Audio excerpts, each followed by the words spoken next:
বন্ধুরা, অনেক দিন অনেক কান্নাকাটি, অনেক চেষ্টা, অনেক রকম বুদ্ধি করলাম। 1 মাস ধরে ট্রেনে টিকিটও করলাম, ওয়েটিং লিস্টে হলো না। টিকিট ক্যান্সেল করে দেশের বাড়িতেও গেলাম, সেখানে যাব হাতিবেড়া থেকে ট্রেনে করে, তাও হলো না। তারপরে আমাদের গ্রামে একটা কাকু ট্যুরিস্ট বাস নিয়ে যায়, সে কাকুর সঙ্গে যোগাযোগ করলাম। কাকু বলল, হ্যাঁ আমার একটা বাস চলে গেছে, আর একটা ছাড়বো, নিয়ে যাব। তাতে খুশি হলাম। তারপরে কাকু 2 দিন পরে বলল যে, বৌমা বৃহস্পতিবারে বাস ছাড়বো বলছিলাম, ওখানে খুব ঝামেলা, আমার যে বাসটা গেছিলো ও এক জায়গায় দাঁড়িয়ে আছে, আর আমাকে বাস নিয়ে যেতে না বললো। ওরা তো অনেকজন মিলে ওইটা করে না, টুরিস্ট বাসটা ছাড়ে। তো কাকু একটা এজেন্ট, কাকু বলল, বৌমা না আমি নিয়ে যাব না, খুব সমস্যা ওখানের আদিত্য যে নারায়ণ মন্ত্রী আছে, ওই কী বলে আচার্য, তো ও কাউকে যেতে দিচ্ছে না, গাড়ি দাঁড় করিয়ে দিচ্ছে, খুব ভিড়, লোক মারা যাচ্ছে পদপিষ্ট হয়ে। তো খুব মন খারাপ হলো, খুব ভেঙে গেলাম যে আমার হলো না, কুম্ভ মেলা স্নান করা হলো না। তারপরে আমি খুব কষ্ট পেয়ে কদিন থাকলাম দিদির বাড়িতে, বড় বৌমার কাছে। তারপরে এলাম কলকাতায়, এসে এখানেও থাকলাম 5-6 দিন। থাকার পরে আমরা তৎকালে টিকিট কেটে কয়েকজন এসছি, ঠাকুর দয়া করেছে। এসে আমরা কুম্ভ এক্সপ্রেসে এসছি, এসে আমরা এসিতেও পেয়ে গেলাম, আর এসে আমরা হরিদ্বারে নামলাম। হরিদ্বার নয়, এটা হচ্ছে বেনারসে নামলাম রাত 2টো। নেমে আমরা যখন হোটেলে এলাম আমার গাড়ি করে, রাত 3টে। ওই দিন আর খাওয়া দাওয়া হলো না, ঘুমিয়ে পড়লাম। তারপরের দিন খুব শরীর খারাপ। তো আমরা পুরো কাশিটা, মণিকর্ণিকার ঘাট, রাজা হরিশ্চন্দ্রের ঘাট, তারপরে তোমার তীর্থের ঘাট, তোমার কি বলে দোসার ঘাট, এগুলো ঘুরলাম। কাশী বিশ্বনাথ বাবাকে পুজো দিলাম, ওখানে তো ভিডিও করা যায় না, আমরা ফোন নিয়েও যাই না। ওখানেও পুজো দিয়েছি, অনেক লাইন, ঘন্টা 2 লাইন দিতে হলো। দিয়ে পুজো দিলাম, দিয়ে বাবার কাছ থেকে বেরোলাম। বেরিয়ে একটা 6তলা মানে বিল্ডিং, যেটা বলে শপিং মল, ওনার হচ্ছে ফ্যাক্টরি আছে, বেনারসি শাড়ি সব কিছুই বানায়। তো ওখানে গেলাম, গিয়ে দেখলাম উপরে খুব ভালো একটা রেস্টুরেন্ট, ওখানে খেলাম।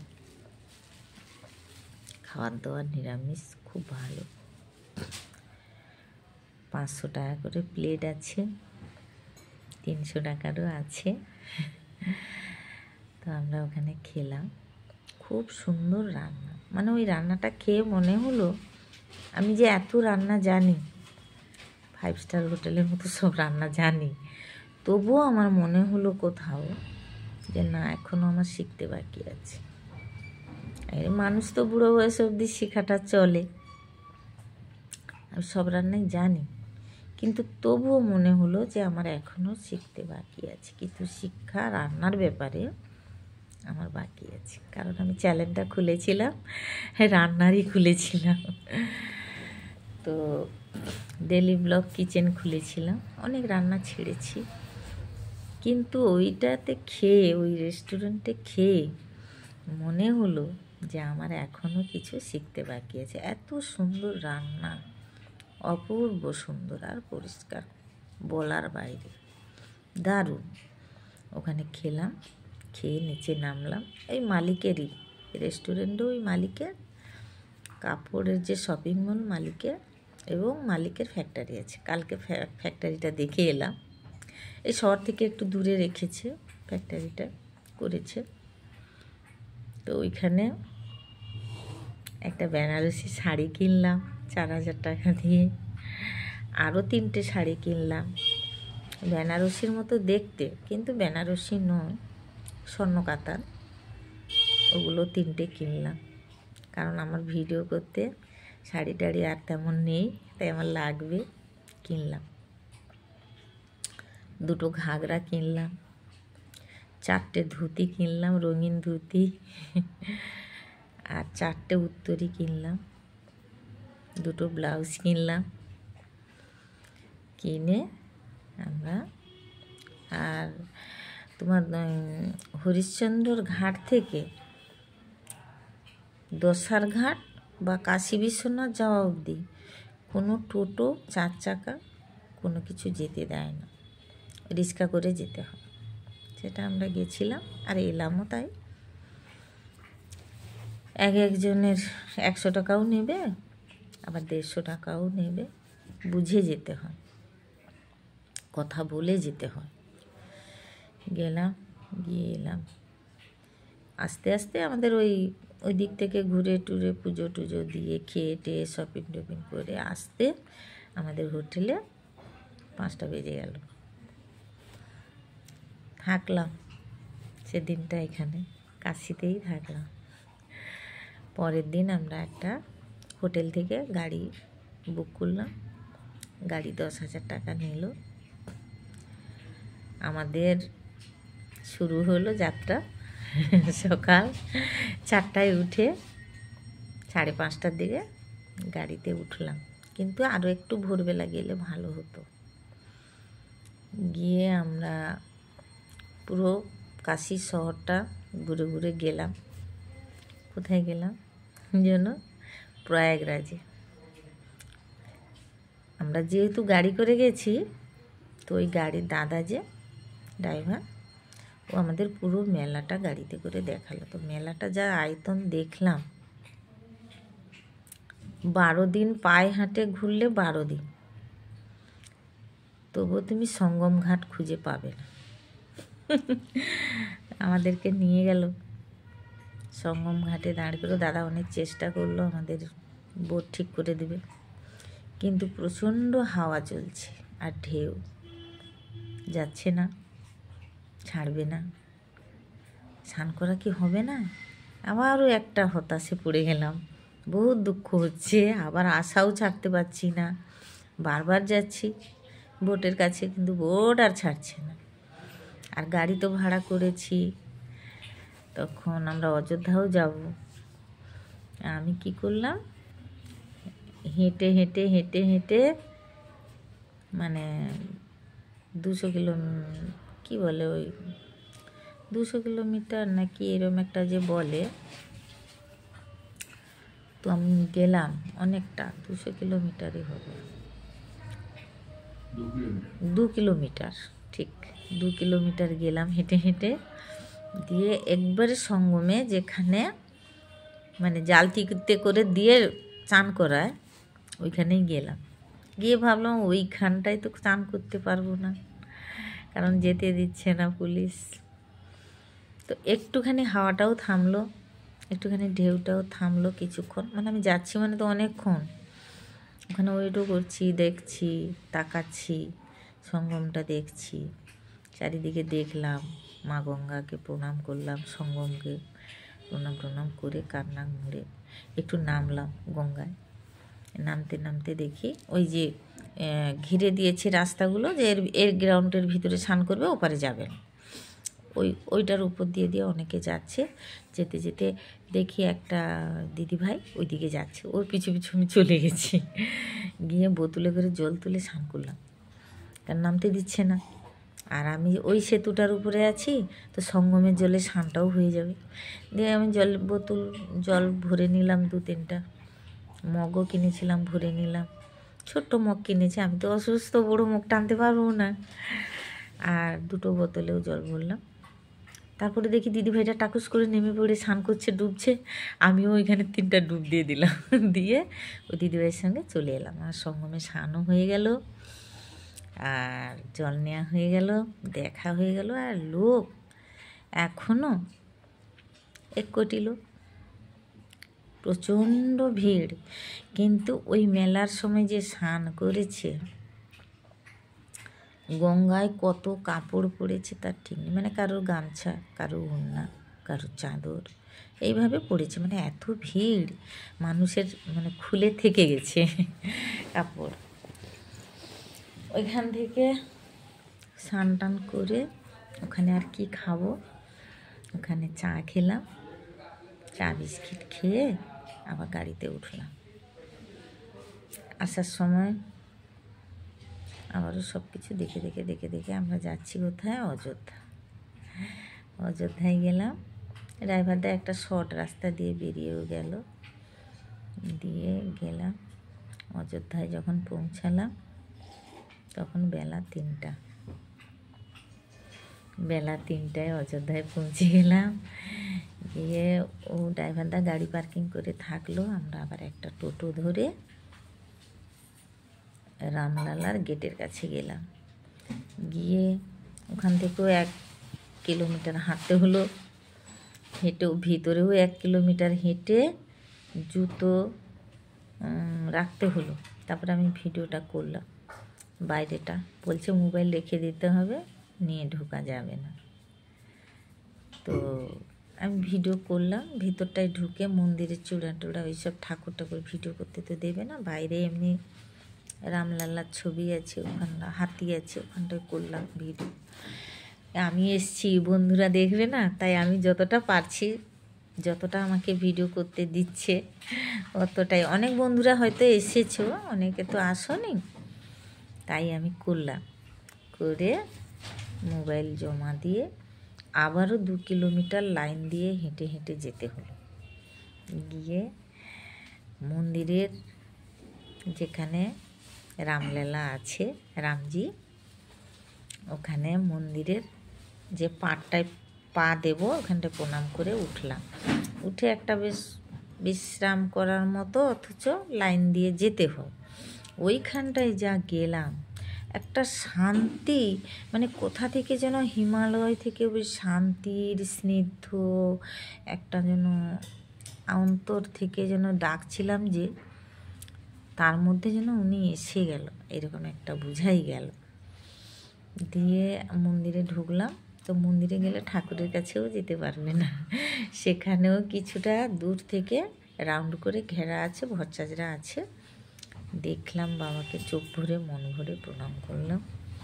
কিন্তু দেখলাম যে বাবা মনে হয় দেখলো, মানে চোখের একটা নীলা হলো। আমি খুব খুশি হলাম। তো বললাম যে বাবা, আমার যে জীবনে এত কষ্ট, এত অশান্তি, এত যন্ত্রণাময় জীবন, তা আমাকে একটা কিছু দিও, তাতে যেন আমি শান্তিটা পাই। তো সেই মন্দির থেকে 2-10 পা আসার পরেই আরম্ভ হয়ে গেল রাম রাম রাম রাম রাম রাম রাম রাম রাম রাম রাম রাম রাম রাম রাম রাম রাম রাম। অনেকক্ষণ করলাম, এক নিঃশ্বাসে এক টানা করতে দেখলাম যে সব কিছু যেন মন থেকে খুব সুন্দরভাবে পরিষ্কার হয়ে গেল, যেন কেউ বলে দিল যে এইটাই করবি, এটাই দিলাম, ওটাই করছি। কারণ ওপারে যেতে হবে, এত অশান্তি যদি বাস করে যাই ঠিক নয়। চলছে কাল থেকেই। তো আমরা ওখান থেকে দেখে টেখে আবারও 3-4 কিলোমিটার ঘুরে ঘুরে ঘুরে অন্য প্যাঁচ থেকে আবার বের করবে তোমাকে। বেরিয়ে তারপরে মোবাইল নেওয়া হলো, চটি নেওয়া হলো, নিয়ে আমরা বেরোলাম। বেরিয়ে আমি বললাম এখানে একটু ফুচকা খাই, ওখানে সব নিরামিষ, এদিকটায় সব নিরামিষ। 10 টাকার ফুচকা খেলাম, তবে আমাদের দেশের মতো ফুচকা নয়, খেলাম। তারপরে কিছুটা এলাম, গাড়িতে উঠবো, ওখানটায় একটা চটপটি বিক্রি হচ্ছিল। কীরকম বলো তো, পকোড়া টাইপের, ছোট ছোট, ওগুলো ভেজে রেখেছে, তারপরে তুমি নেবে বললে ও আবার একটা মশলা দিয়ে তৈরি করে দেয়। আমি বললাম 50 টাকা নেব, বেশ দেখে ভালো লাগলো, মনে হলো খাবো। তো ওইটা 50 টাকার বানিয়ে দিল, বানিয়ে দিতে গাড়িতে বসে বসে খেলাম, টেস্ট দারুণ। কিন্তু ওটা পকোড়া নয়, ওটা ছিল সোয়াবিন, তেলে ভেজে রেখেছে, আমি ভেবেছি পকোড়া। তারপরে ওই মশলা দিয়ে বানিয়ে দিল, ধনে পাতা এমনি একটা মানে মশলা কারি তৈরি করে রেখেছে, ওই দিয়ে বানিয়ে দিল। আবার একটু মানে গরম করে মশলাটা দিয়ে বানিয়ে দিল, কারিটা দিয়ে।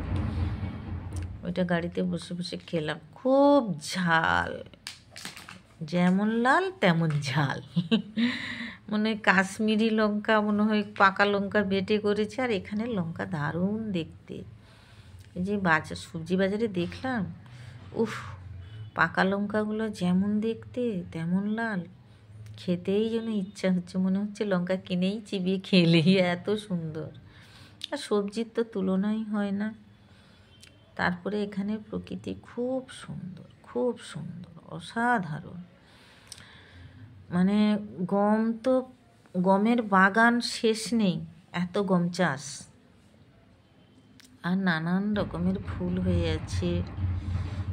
তারপরে ওই যে মাথায় যে তেলটা দেয় চুল ওঠা বন্ধ হওয়ার জন্য, অ্যাস্টার অয়েল গাছ প্রচুর দেখলাম, খুব ভালো লেগেছে।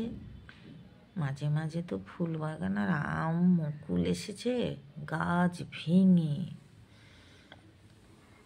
খুব সুন্দর জায়গা, মনে হবে থেকেই যাই, আর যাব না। আর অযোধ্যার শহরটাও বেশ বড়, খুব সুন্দর সাজানো গোছানো। আর ওই ভুলে গেলাম, মন্দিরে যে যাবে মোবাইল রাখলে পয়সা নেবে না, চটি রাখলে পয়সা নেবে না, পুজো দিতে হবে না, তোমাকে ফ্রিতেই প্রসাদ দেবে। তাদের লোক বস্তা ভর্তি করে পুজো দিয়ে প্রসাদ নিয়ে বসে আছে, যেটা দিয়ে বেরোবে একটাও ভক্ত বাদ যাবে না, সবাইকে প্রসাদ দেবে।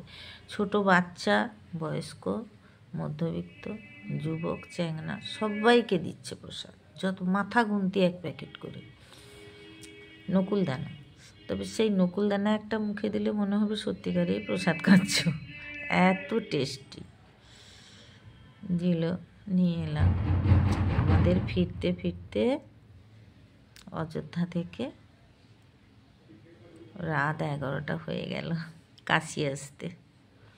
কাশিতে এলাম রাত 11টা। তখন কি খাবো, দোকানে গেলাম, গিয়ে ওই চা কিনলাম আর হাতে গড়া রুটি কিনলাম। এত রাত্রে আর কি খাবো, জলের বোতল একটা কিনলাম, কিনে এলাম হোটেলে। এসে স্নান টান করে, সারাদিন এই অবস্থা, স্নান টান করে ওই চা রুটি খেয়ে ঘুম দিলাম। দিয়ে আজকে সকালে উঠেছি 7টার দিকে, উঠে স্নান টান করে পরিষ্কার হয়ে ভাবছি একটু এই আশেপাশে কোথাও ঘুরতে যাই, যদি সাইট সিনগুলো। তো আমি ভাবলাম যে বন্ধুদের সঙ্গে আমার জীবনে এখানে এসে কি হলো সেগুলো একটু বলি, শুনবে। তারপরে এখানে বোটিং করে কাশীর পুরো গঙ্গাটা ভিডিও করব ভাবছিলাম। তো বললো 4,000 টাকা, একজনের 4,000 টাকা, তাই করা হয়নি। তা আজকে যাব আবার দোসার ঘাটে গিয়ে, ওখান থেকে যদি চান্স পাই অল্প কিছুতে, তাহলে করব, কাশীর পুরো গঙ্গাটা ভিডিও করব, করে আপনাদের দেখাবো।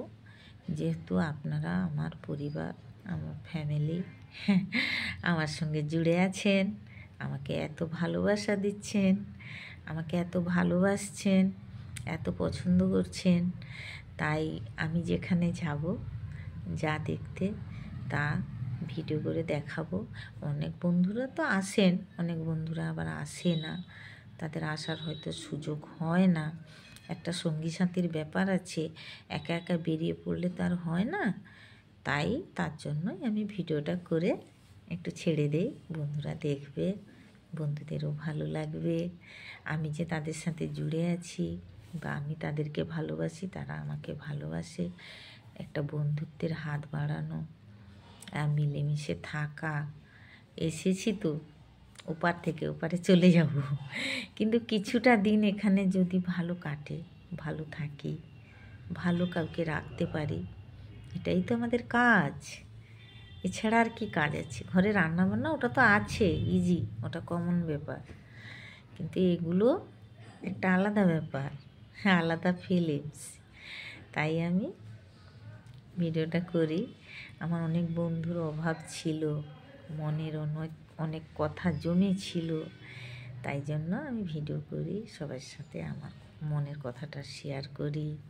আমি ভালো থাকি, বন্ধুরাও ভালো থাকবে। বন্ধুরা কমেন্টস করলে আমি বন্ধুদের কথা জেনে যাব, তাই কমেন্টস করবেন, খুশি থাকবেন, হ্যাপি থাকবেন, খুব সুন্দর করে নিজেকে সাজিয়ে গুজিয়ে রাখবেন। কারণ আমরা যদি একবার ওই পারে চলে যাই, আর এই দেহতত্ত্বে কী কী লাগবে আমরা বুঝতেই পারবো না। তাই দেহতত্ত্বে যা যা ইচ্ছা হবে তা তা করবেন। Thank you, bye. এত এত ভালোবাসা দেওয়ার জন্য আমি খুব খুশি। কোনো জন্মদিন থাকলে আপনারা হ্যাপি থাকবেন, খুশি থাকবেন।